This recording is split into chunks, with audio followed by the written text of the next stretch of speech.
तरफ से ये मांग की जा रही है और अब इस मांग का असर कार्य बहिष्कार के रूप में आज सामने है और मरीजों की परेशानी बढ़ी हुई है। और अब बात कर लेते हैं बिहार के ठंड की।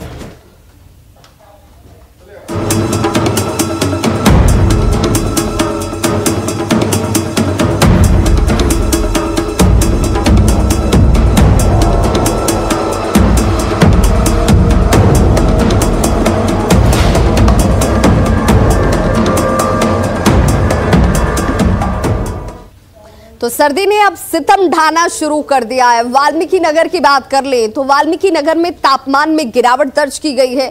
आज धुंध से पूरा इलाका जो है वो घिरा हुआ नजर आ रहा है। ठंड की वजह से लोग घरों से बाहर नहीं निकल रहे।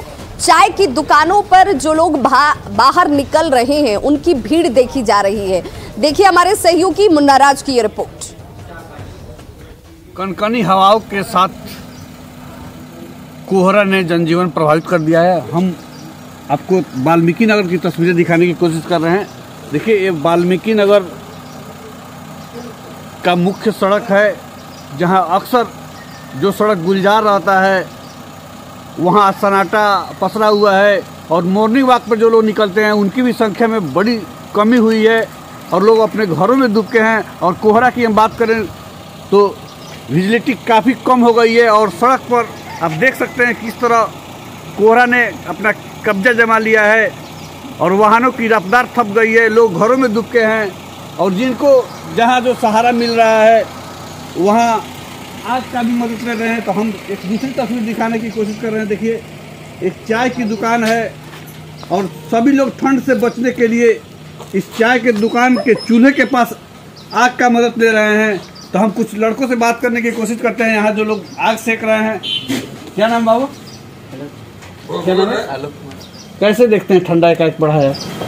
अचानक से ये ठंडा बढ़ गया, हम लोग को भी कुछ ज़्यादा ही तकलीफ हो रही है पढ़ने में और कोचिंग वोचिंग जाने में। उससे भी ट्राई करेंगे लोग। तो अलाव के बदले आप चूल्हे पे सेक रहे हैं? यहीं पे घर आए हैं चाय पीने। क्या नाम है? भोलू कुमार। तो कैसे देखते हैं सड़क पर जो वीरानगी एकदम वीरानगी जो है थोड़ा कम हो गई है ठंडी के कारण और आदमी मार्केट भी कम हो गया है और दूसरा क्या करा जाएगा, ठंडी से बचने के लिए आग के पास बैठे हैं लोग।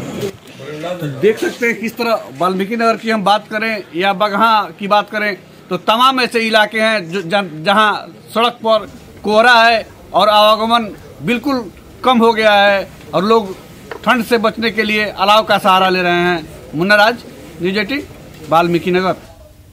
तो सर्दी में कुछ खास ख्याल रखने की जरूरत है जिससे कि आप बच सकते हैं और ये ख्याल कैसे रखा जाए ये हम आपको बता रहे हैं। अपनी डाइट में प्रोटीन युक्त भोजन को जरूर शामिल करें। इन सावधानियों के साथ और अपनी दिनचर्या में बदलाव के साथ आप ठंड से बच सकते हैं। दूध, अंडे का पर्याप्त सेवन करें। गर्म कपड़ों और मोटी रजाई का इस्तेमाल करें क्योंकि बिहार में ठंड ज्यादा पड़ती है और इस वजह से एहतियात ज्यादा जरूरी है। ठंड में पानी पीना बिल्कुल कम ना करें। अलाव से आग सेकते रहें और रोजाना थोड़ा व्यायाम जरूर अपनी दिनचर्या में शामिल करें। और इन छोटी छोटी बातों को ध्यान में रखकर आप इस ठंड से बच सकते हैं, खुद को सुरक्षित रख सकते हैं। बर्फीली हवाओं ने लोगों की मुश्किलों को अब बढ़ा दिया है। पटना समेत तो पूरे बिहार में अचानक से तापमान में भारी गिरावट दर्ज की जा रही है। बिहार के 20 से अधिक शहरों में तापमान 10 डिग्री सेल्सियस से नीचे दर्ज किया जा रहा है और पटना की अगर हम बात करें तो न्यूनतम तापमान 7 डिग्री के करीब पहुंच चुका है। सुबह में और शाम के वक्त में ठंड का सबसे ज्यादा असर जो है वो नजर आ रहा है और इस वजह से सड़कों पर लोगों की आवाजाही आपको कम नजर आएगी, भीड़ कम नजर आएगी। पटना के गांधी मैदान में हर रोज सेहत को ध्यान में रखने वाले लोगों को मॉर्निंग वॉक करते आप देख सकते हैं, लेकिन अब मॉर्निंग वॉकर भी कम संख्या में आपको नजर आएंगे। ठंड का असर अब सब जगह पड़ना शुरू हो गया है। ठंड का असर पूरा साफ साफ दिखाई दे रहा है। कम संख्या में लोग गांधी मैदान भी टहलने के लिए मॉर्निंग वॉकर लोग आ रहे हैं और जो भी आ रहे हैं उनको मेरा सुझाव हुआ कि गर्म कपड़ा के साथ ही आएँ। खास करके जो शुगर पेशेंट हैं उनको तो 7:30 बजे के बाद ही निकलने में फ़ायदा है, नहीं तो परेशानियों का सामना करना पड़ सकता है। क्योंकि ठंड एक बैग आई है, लोग इंतज़ार कर रहे थे ठंड का, ठंड एक बैग आई है और दिन का मौसम में थोड़ा गर्मी रहता है। शाम और सुबह तो बहुत ज़्यादा कड़क ठंड पड़ रही है। कनकनी बढ़ गया है, जिससे हम लोग जो प्रतिदिन आते हैं तो उसमें ऐसा देखा जा रहा है कि जो ओल्ड एज के लोग हैं वो कम हैं यहाँ पर। यंग चैप के बच्चे जो हैं क्रिकेट वगैरह खेलने के लिए आ रहे हैं, वो भी 8 बजे के बाद ही आ पा रहे हैं। ठंड अचानक से बढ़ी है, ये बात है, और लोग गर्म कपड़े में ही आ रहे हैं। बिल्कुल ठंड का असर पड़ रहा है और ठंड से काफ़ी लोग 1 ही 2 दिन में परेशान हैं। ऐसी नहीं है कि ठंड कोई कम है, निचला पारा 8 डिग्री तक गया है। इसलिए ठंड सबको है, बड़े को भी है, बुजुर्ग को भी है, बच्चों को भी है, सभी को परेशानी है ठंड से। सासाराम में भी मौसम का मिजाज अब सर्द हो गया है। यहाँ का तापमान 5 डिग्री से लेकर 9 डिग्री सेल्सियस से नीचे दर्ज किया गया है और खासकर सुबह और शाम को सर्दी के तेवर ज्यादा तीखे हो गए हैं। ठंड का जायजा लिया हमारे संवाददाता अजीत कुमार ने। सासाराम में भी मौसम का मिजाज बदल गया है और कनकनी बढ़ गई है और तापमान नीचे गिरने से लोगों की परेशानी बढ़ गई है। अभी है सुबह का समय है सासाराम में और मैं अभी हूँ रोज़ा रोड में। आप देख सकते हैं किस प्रकार जो है लोग जो है ठंड से बचने की कोशिश कर रहे हैं और बच्चे विद्यालय जा रहे हैं या फिर अपने अपने जो कामकाजी लोग हैं वो लोग निकल रहे हैं। काफ़ी परेशानी उन लोगों को हो रही है। अचानक कनकनी बढ़ी है, ठंड बढ़ी है और टेम्परेचर गिर गया है। बहुत से लोग हैं जी, मौसम का मिजाज बदल गया है, क्या कहेंगे? टेम्परेचर तो बदल गया है। हाँ। ठंडा बहुत ही काफ़ी बढ़ गई है। यहाँ पे लोग आने जाने हैं।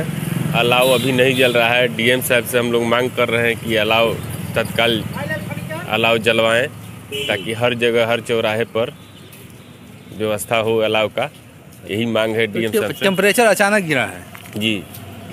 देखिए हवा में बहुत ज़्यादा नमी है, लगता है कि कहीं बर्फबारी हुआ हो।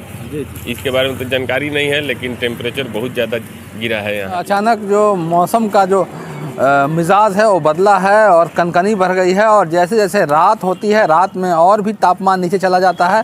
तो इस प्रकार सासाराम भी जो है वो ठंड की चपेट में आ गया है। पहाड़ी इलाका में अजीत कुमार, न्यूज़ 18, सासाराम। तो तापमान के गिरने के साथ ही सर्द हवाओं ने कनकनी को बढ़ा दिया है और इसलिए लोगों की परेशानी बढ़ गई है। लेकिन ऐसे में एहतियात और सुरक्षा को ध्यान में रखना बहुत ज़रूरी है। बीमारों का विशेष तौर पर आपको ख्याल रखना होगा क्योंकि उम्र ज़्यादा होने की वजह से इम्यूनिटी कमज़ोर होती है। लोगों को इस वजह से ज़्यादा एहतियात की ज़रूरत है।